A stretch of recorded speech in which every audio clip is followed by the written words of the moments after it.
Welcome back to the Foreign Desk podcast. I'm Lisa Daftari. Keeping on with the subject of the Iranian regime, we will continue our conversation about influence. How do they gain the access to our universities, to Washington, D.C., to lobbying platforms, to Twitter, and more? We will explore this and go into much more detail with our guest today, Bryan Leib. He is the executive director of Iranian Americans for Liberty, a nonprofit bipartisan group founded by Iranian Americans in order to strengthen, support U.S. foreign policy, national security, solutions that bring democracy and human rights accountability, and freedom of speech to Iranians living in Iran. That sounds wonderful. Yeah, Lisa, thanks for having me on. It's a worthwhile mission that we're fighting, so it's an honor to be part of the organization. Well, it's rare that you read just the description of an organization and you say amen to that. If it's just such a very clear mission, that's for sure. I think the question on a lot of people's minds, or what might be interesting for them, is how you came upon being so involved in Iranian affairs. Obviously, you're not Iranian yourself, and the organization you work for is entirely founded by Iranian Americans. What brings you to this subject? Yeah, sure. So, I've been involved in the advocacy world for my entire life in a lot of different capacities. And I've had the privilege to wear a lot of different hats in my lifetime, from being an entrepreneur and as a small business owner to dabbling in politics a little bit in 2018. To also being a lay leader for nonprofits all throughout the country ever since a very young age. So advocacy is nothing new to me, and certainly the issues surrounding a lot of things that are important to the Iranian American community, I think are things that match up and align with things that I've been doing my whole life. And as a Jewish American, there's certainly a lot of similarities that our two communities have. I've been lucky to have a lot of Iranian American and Persian American friends my entire life, and have learned all along the way, about their communities. But it's one thing that I think our two communities certainly align behind is the fact that Iran can never obtain a nuclear bomb. If Iran ever obtains a nuclear bomb, it's lights out, not just for Israel, but for a lot of other countries in the region. So the work that I'm doing with IAL is just an extension of things that I've been doing my whole life, and it's really been quite an honor, Lisa, to be part of this community. And I've got to tell you, tell all the people listening today, Iranian Americans, Persian Americans have contributed so much to American society over the last couple of decades in every possible, avenue that you can think of.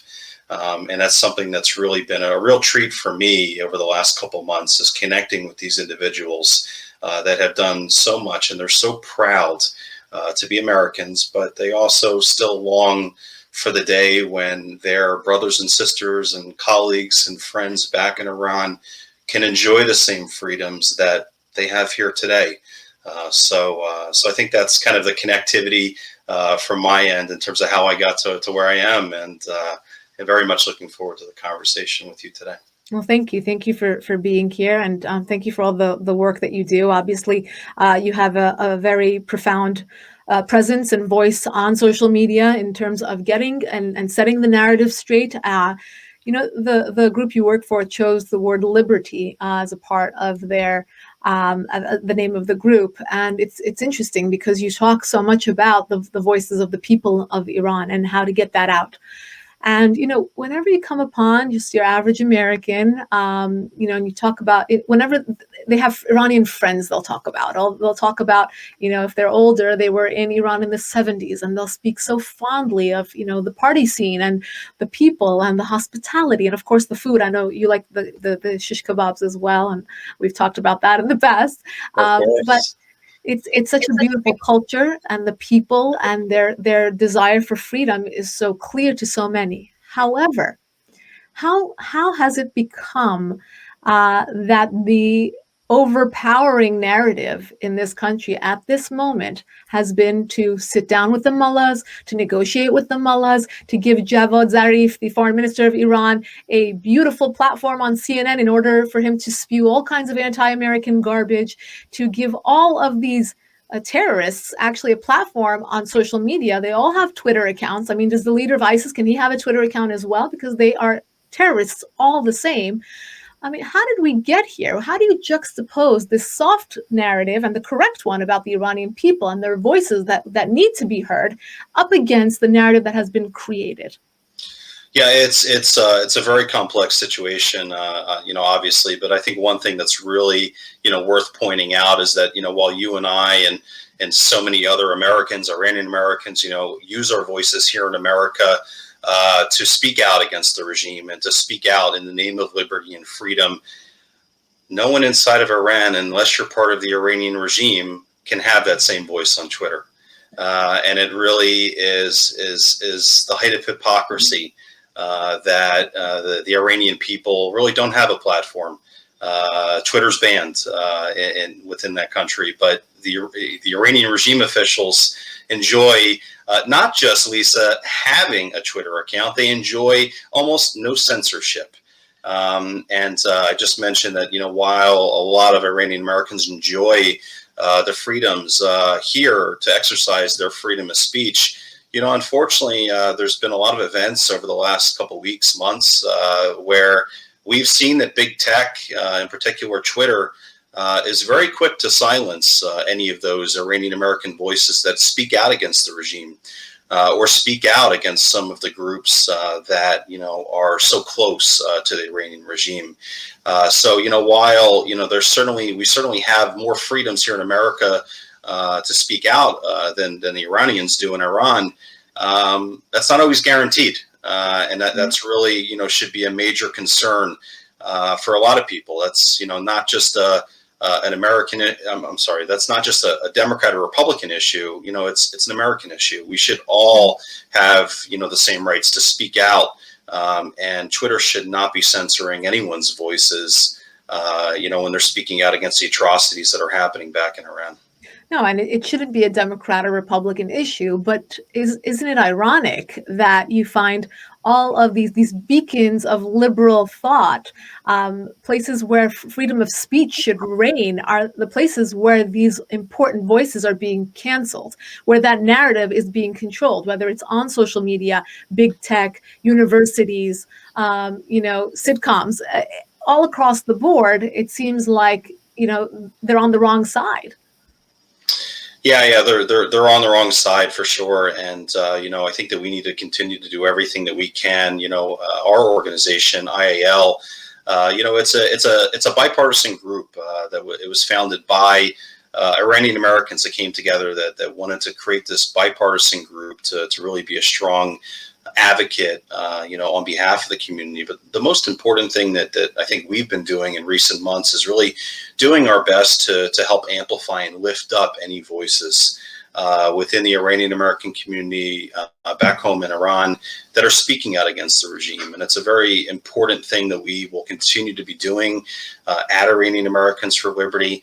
We as an organization are very much, willing to work with any other group or any other individual out there that shares some of these common goals. And I think that's something that I've seen over the last couple of months. And this isn't specific to the Iranian American community. This is specific to almost every community, Jewish American, Italian American, Irish American, etc., is that a lot of groups, there's a lot of fantastic groups out there. But unfortunately, a lot of these groups, they operate in silos. And they all have their own message. Sometimes it's very similar to other groups, but there's not always a lot of connectivity and a lot of partnership that's happening. One thing that I'd like to really be able to try and help, the community here is to bring all these voices together. We have so much in common. Again, this is not a Democrat or Republican issue. This is an American issue. And we need to do everything that we can to bring these voices together and then support each other and lift these voices up, because the situation's dire, Lisa, as you and I sit here having a conversation on either coast of America right now. Back in the Middle East, you have the Iranian foreign minister hosting China's foreign minister right now. And not just, for a quick, fly in and fly out. I mean, he's there for the weekend. So this is a serious meeting that they're having right now. And this is, again, it speaks to an issue that, everyone should be raising their voices and making noise about the fact that, in my opinion, two of our major adversaries as a country are China and Iran. And here we are on a Friday, and they're meeting inside of Iran right now. And who knows what they're talking about? Are they talking about how China is going to help them obtain a nuclear bomb? Are they talking about any kind of missile or drone technology that China is going to be able to bring into the country? It's really sad that, there really has not been anything in the media that I can see. I was scanning this morning. I can't see anything in the media where, whether it's media on the left or the right or centrist media, talking about this meeting happening right now. This is huge. That two of America's, in my opinion, again, two of our biggest adversaries are meeting together, and who knows what they're talking about. Right, absolutely. And Bryan, it's interesting because you, maybe unbeknownst to yourself, represent so much of what we talked about on a previous episode here. We broke down the Cyrus Accords by Victoria Coates and Len Khodorkovsky, and you being a American Jew and bringing to, and working together with the Iranian community to bring, freedom, liberty to that part of the world is exactly what, the Cyrus Accords talk about. It's that future of the Middle East where all of these groups that you are working to bring together can live side by side, because it's so obvious to so many people. And as you said, we're all working in these little niche groups, but it's so obvious to so many people that the future of the Middle East, if it should be in the hands of the people, are asking for something totally different than what they have right now, particularly the people of Iran. And maybe, and just maybe, it's not so secret anymore. Just this last week, you were quoted in a piece, "Congress demands to see if Iran is paying Americans to help influence Biden policy." This was, of course, done at Fox News by my good friends and former colleagues, Eric Shawn and Ben Ivansky, that talks about the New Mexico Republican Representative Yvette Hurrell and 8 of her colleagues writing a letter to the Department of Justice saying, listen, we have a problem here, and you're probably not paying attention, but we have paid individuals that are here on behalf of the Iranian regime that are inside and influencing Biden's foreign policy regarding Iran.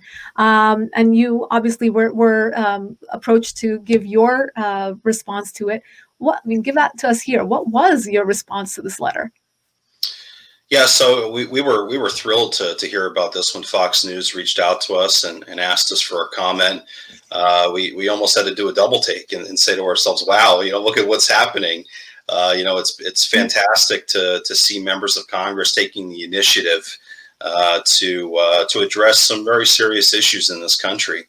And I think a lot of it started a lot of these issues started to really come out into the open when we learned that the Department of Justice had located and arrested an individual that was an unregistered agent of the Iranian regime. And that was, I think, a wake-up call to a lot of individuals. And apparently it was a wake-up call to a lot of members of Congress because they felt strongly enough about that to put a letter out to the Department of Justice. And if we look at some of their suggestions that they put out there, it's some pretty serious stuff. And certainly we're very happy and excited to see them take that initiative.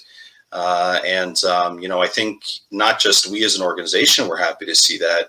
If you look on social media, there were so many Iranian Americans and Iranians from all around the world that raised their voices to drop comments all over, the social media saying, thank you for doing this. And why has it taken so long for members of Congress to do something like this? So, we're certainly excited that they took that initiative, and we'll see what happens in terms of next steps from the Department of Justice. But certainly it's a clear and present danger. The fact that you have Iranian nationals that are here that are advocating and lobbying on behalf of the Iranian regime, whether they're an unregistered agent or a registered agent. It's all pretty dangerous stuff. We applaud, any members of Congress, Democrats or Republicans, that want to raise their voices to speak out against that. Yeah, absolutely. And, it seemed like before, if anyone brought this up, and I remember, I think it was a decade ago, giving a talk right out of graduate school on Iran's threat, and talking about there being a pro-regime lobby in Washington, and people just, they're gasping in the audience. They couldn't believe it. It just sounds like a conspiracy theory. And now here it is out in the open. It is definitely a positive first step. And the political science that you're referring to is Kaveh Lotfullah Afrasiabi. It's not an easy name. I'm an Iranian and I had to write it down. He was arrested and charged in January because he was paid by the Iranian regime. He was writing op-eds for the New York Times. He was appearing on television and giving interviews, being the Iran expert, and obviously defending the Iranian regime, pushing for an Iran deal, pushing for normalizing ties with the Iranian regime. It's just a start. I think this was the beginning. Obviously, we've been saying it for years, but this was obviously the beginning. And whether or not the task force will be created, we shall see. But another letter surfaced yesterday, so the trend is beginning.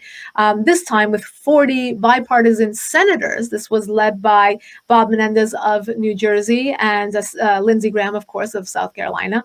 And they are asking Biden to not join the JCPOA, the nuclear deal, again, for obvious reasons. And again, we say obvious reasons, but and I'm going to read a little excerpt from the letter. While we may have differing views on the JCPOA of 2015 and the overall approach of the Trump administration's maximum pressure campaign, we must confront the reality that Iran has accelerated its nuclear activity in alarming ways, including increasing its centrifuge research and production and enriching uranium up to 20%, the 41 senators wrote.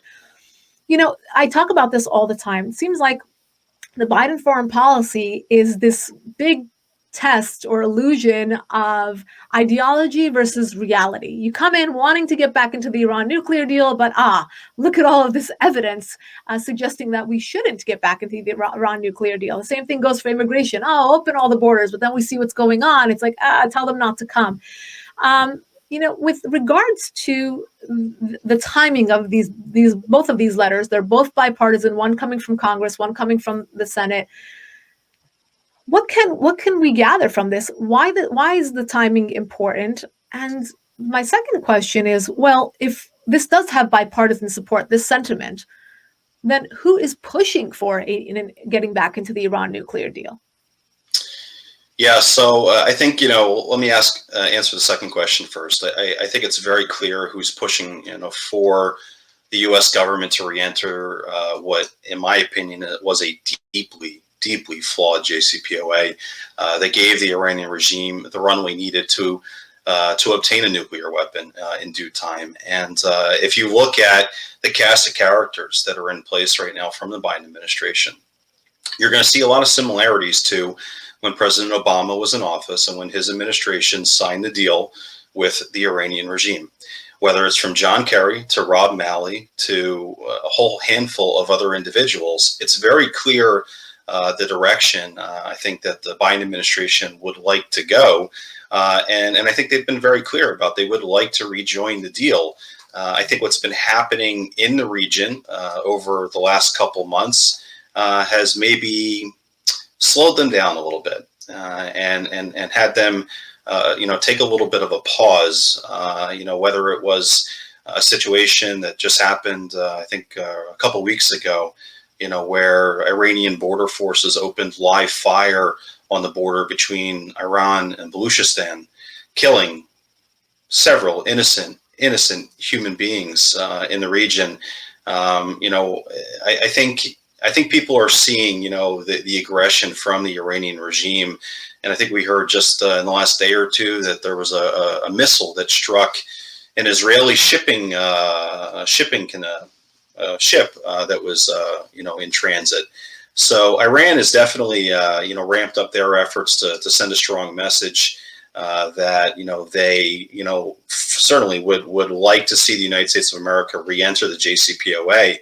But I think what you're seeing, with these letters, from the House and from the Senate, is that there's a lot of members of Congress that are saying, not on our watch. And I think it's a really reassuring thing to see a bipartisan effort of Democrats and Republicans coming together to speak the truth about what's happening. What's happening, and what has been happening over the last couple of years and decades is ridiculous. The fact that Iran continues to be the largest state sponsor of terrorism, spending billions of dollars every year funding their terrorist proxies and terrorist and proxy wars all throughout the region. That's ridiculous. And the fact that the previous administration would do anything to assist this regime, whether it was flying those pallets of cash, to Iran, or unfreezing billions of dollars, or signing this JCPOA, it was all very short-sighted, and it really makes you wonder, who is driving this process, right? Who is pushing forward on this? I'm going to take the liberty of saying this. We heard from some members of the Iranian American community earlier this week. They reached out to us and they wanted to make us aware that President Biden's campaign has now published a list of all of their bundlers for their campaign. Now, for those that don't know what a bundler is someone that will they register as a bundler for the campaign, and they go around and they collect contributions from their friends and supporters, and then they deliver that in a bundle, hence the word, type capacity to the campaign.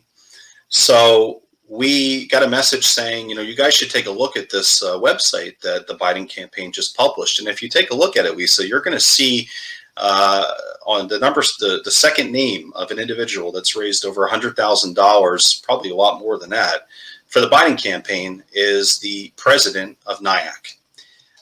And it's very interesting to see. And it's very interesting to see what NIAC has been doing as well over the last couple of weeks, and how they're, launching petitions and getting their community involved to help push the Biden administration to getting back into the JCPOA. So, there's a lot of things that are happening, and I think we need to, be laser focused as a community in terms of who is really, driving this agenda to come back into the JCPOA. Because if the Biden administration, or I should say the people that are within the Biden administration, if they would listen to the people within Iran, they would know that the people of Iran have expressed support for continue the sanctions. They've expressed support for don't re-enter the JCPOA. So if the indigenous people in Iran don't want us to move forward with these things, why does it appear that the Biden administration is so interested in moving forward? So I think that question has to be asked. Right, absolutely. And the NIAC, of course, stands for National Iranian American Council. It is a lobbying organization that is, I don't think they call themselves a lobbying organization. Perhaps it's a nonprofit council that's supposed to be nonprofit. Oh, we're having some technical difficulties, I think. Right. So NIAC is just a nonprofit, nonpartisan NGO of sorts, but they have been known to do the mullah's bidding in Washington. They have influence. They have worked hard at gaining this influence. And of course, right now, they are extremely close to the Biden administration. Some of their members have even been brought into the cabinet in the Biden administration. So that is the influence that Bryan is referring to. We want to apologize to everyone. We had some connection issues, but we are back. And I guess it's just a sign of our times with Skyping and Zooming and all of that. But we're grateful to have Bryan back. And we want to continue with where we left off. Bryan, it seems as though, it's very difficult to make this pitch to the average person, that there are individuals that are paid to undermine our government and to support another, not just another, but a very nefarious actor, particularly when human rights are in play, particularly when they're pouring these billions of dollars into their regional terror activities, and really just flexing their muscles. Yesterday I was watching just parts, because I missed most of it, but parts of Biden's first press conference. And the one statement that really it really stung for me was when he said, I should be flattered that all these migrants are coming over from the southern border because I'm the nice guy.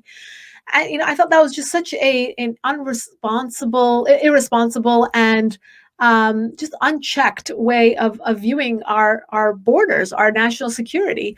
And if you take that, across the board with other foreign policy, all sorts of policy, is it that the Iranian regime and all of our other enemies perhaps anticipated the nice guy, or the uninformed guy, whatever you want to call him, in office, and perhaps the mullahs overplayed their hand? Otherwise, we would have already been at the table signing, and the evidence, the glaring evidence, wouldn't be as obvious. It would have been something that the administration would want to do. They'd sit down, they'd sign right back into an Iran nuclear deal. Yeah, I mean, I think there's a lot of factors in place in terms of what's happening. But to go back to what we were talking about before we had those technological issues. I think it's really important, Lisa, that we have, members in both the House and the Senate, Democrats and Republicans, that are aligned behind, a common theme here. And that's, one, that the JCPOA was a bad deal from the start and that we shouldn't re-enter that deal. And also in some of these letters and other resolutions that have been introduced in the last couple of weeks and months, we're seeing members of Congress really, put a spotlight on those humanitarian abuses that you just mentioned. I think it's gotten to a point where, Iran, the regime, can only execute so many of their citizens without a fair trial before people actually start taking notice. And you see what happened, with the. But wait 1 second, Bryan, is that true? Because for me, I've been covering this for years. It's been going on for over. If you ask others, they'd say it's been going on for 42 years, right? So for 42 years, this has been going on. It didn't just happen during the last, few months, where this would be now an egregious show of human rights abuses, or the fact that they're pouring money into terrorism. How did Hezbollah come? That came about in the 80s, right after the revolution. So is it just the fact that this is happening now that people are taking notice to it? Why hasn't there been attention paid to this before? That's something I unfortunately, I don't know if I can speak to that. But you're right. This has been happening for a long time now. And if we, go back, post-revolution, you had Iranian dissidents from all over the world that were being tracked down by the Iranian regime.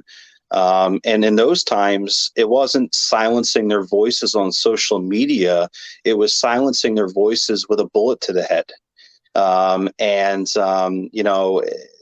is that's, I think, one of the real issues that we have to focus on is, while certainly the social media censorship is a major, major deal, and it shouldn't be happening, Lisa.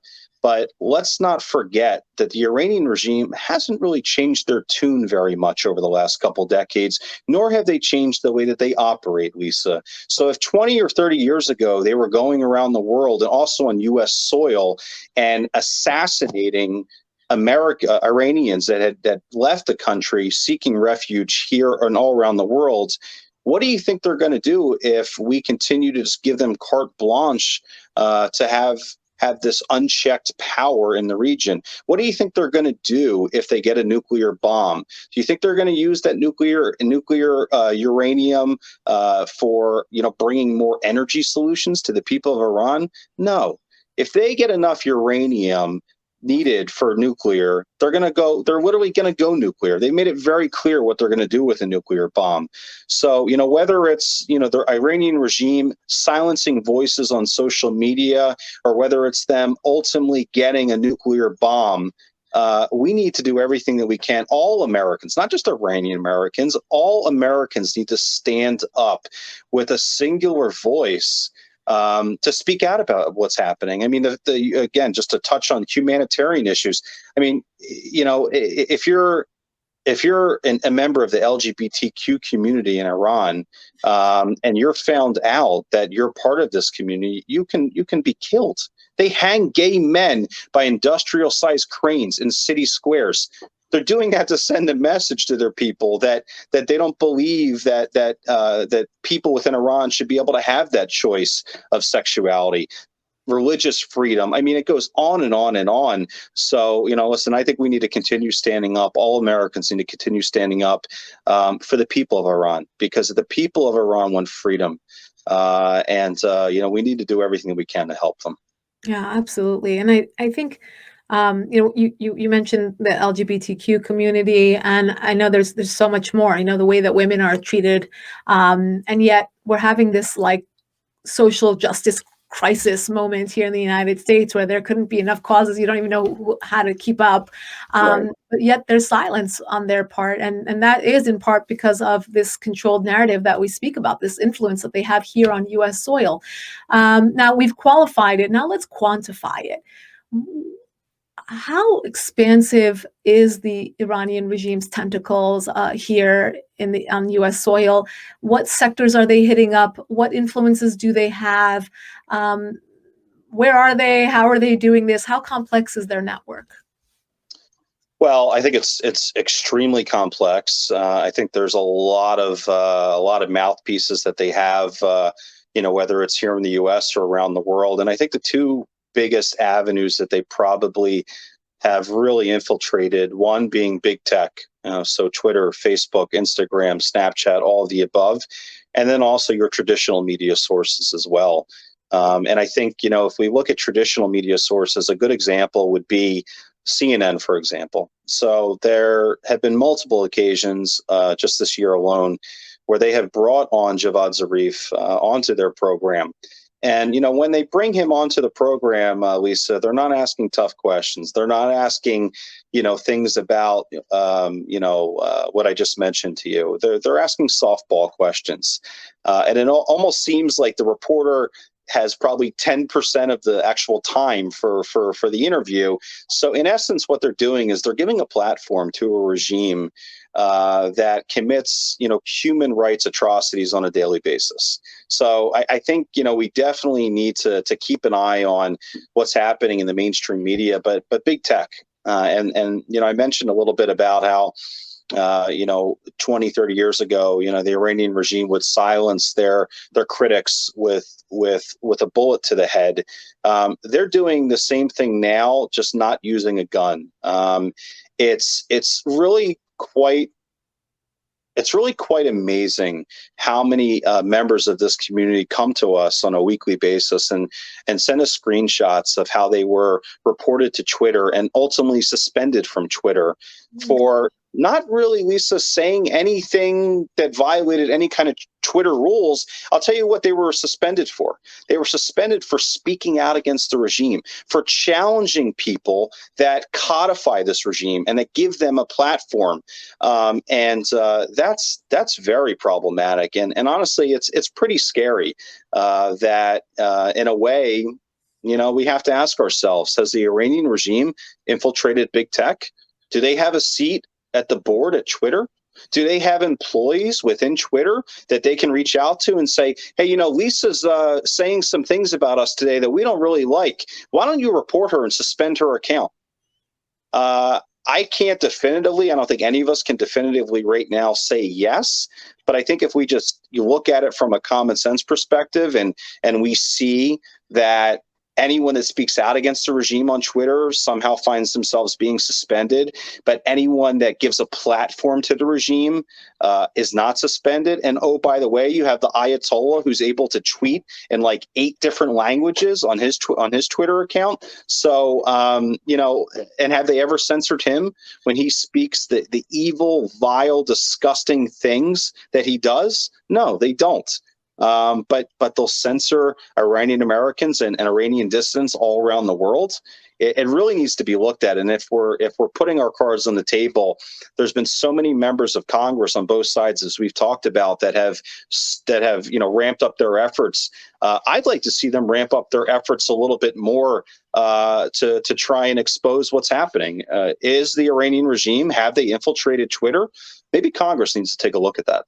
Right. I think there's a lot of places they need to look, and I think that the search or the investigation needs to go beyond these 2 letters that have been presented. It's a great first step, and it's not just in Congress or Senate or big tech. We're talking about universities. We're talking about comedians. We're talking about professors that spew this hatred for America and this love affair for the mullahs daily, in the classroom, on Zoom now.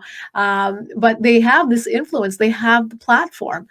And it's really, like you said, it's scary to think what level of influence and how deeply they have penetrated our society in so many different ways. So then the question becomes, and that'll be my final question to you, is how do we get rid of them? How do we clear out this influence? Well, that's a loaded question, Lisa.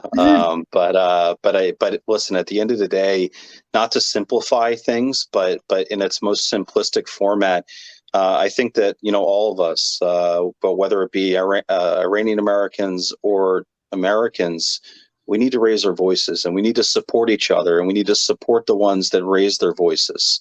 A lot of people, I get it, they're afraid to speak out, and especially Iranian Americans, they're very afraid to speak out because of what the Iranian regime has done to their families over the years when they've spoken out. So I think in its most simplistic format, we just need to keep raising our voices louder and louder and louder. And when they try and shut us down, get even louder again, and bring a couple of your friends to make some noise too.